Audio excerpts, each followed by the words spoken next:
બાયડ ધારાસભ્યએ સમરસ ગ્રામ પંચાયત માટે કરી જાહેરાત। Story report by Rakesh Jhala Aravalli.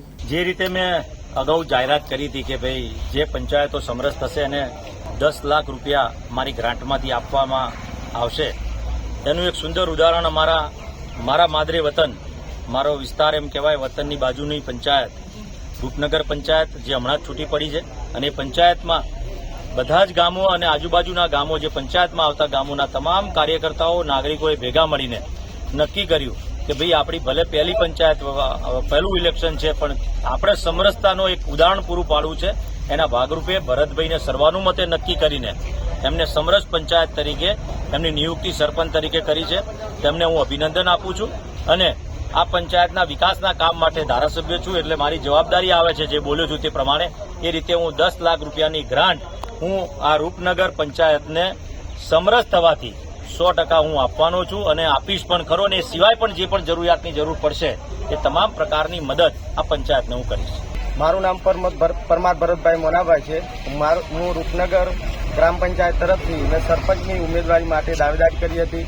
હું રૂપનગર તથા દલપતપુરા ગામના સર્વ આ ગ્રામજનોનો હું આભાર માનું છું કે તેમણે મારે ઉપર વિશ્વાસ રાખીને મને સરપંચના ઉમેદવાર તરીકે મારું નામ સમરસ ગ્રામ પંચાયત તરીકે જાહેર કર્યું છે।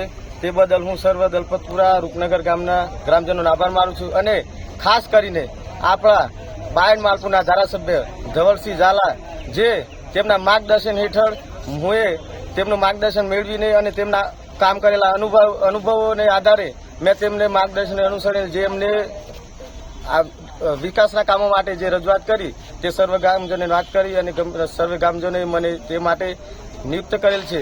તો હું નિષ્ઠાથી કામ કરીશ અને ખાસ કરીને આપણા બાયડના ધારાસભ્ય ધવલસિંહ ઝાલાનો આભાર માનું છું કે તેમણે અહીં બાયડ મામલતદાર ઓફિસ ખાતે ઉપસ્થિત રહીને અમારા સર્વ ગ્રામજનોનો ઉત્સાહ વધારી અને તેમણે અહીં મારા આપેલા એમણે આવીને હાજરી આપી।